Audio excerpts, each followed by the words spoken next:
14 Չէ, չեմ պատկերացնելու, տեսեք Տիկին Զորաբյան, այս ամասին բարձրաձայնից Գյումրու քաղաքապետը 24 միլիարդ կազմում է բյուջեից գնում է, պիտի այդ հատկացումները գա քաղաքին, չի տալիս այդ քաղաքին։ Ասում է որտեղ, ուրեմն այս ամբողջ ընթացքում որ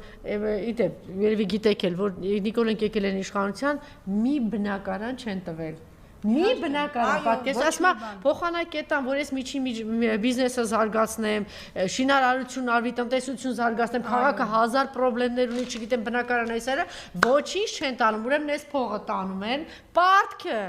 երկրի վրա դնում են ու ասֆալտ, որ աչքա կապոցի էլի, ու ասֆալտ, այսինքն մի տեղից գողանում են ժողովրդի փողը, մյուս տեղից էլ պարտքը դնում են ու բերում են աչքա կապություն են անում։ Իմիջիայլոց չի տալիս այս գյումրեցիների։ Մի հատ գյումրեցիներին ասեք էլի, որ ձեր փողերը տարել, չի տալիս Գյումրը։ Դեսի մենակ Գյումրին չի, այնտեղ որտեղ որ ասեք մի քիչ ընդդիմադիր բան կա, այո, կտրում են, որպեսզի սոցիալական թող իմանան գյումրեցի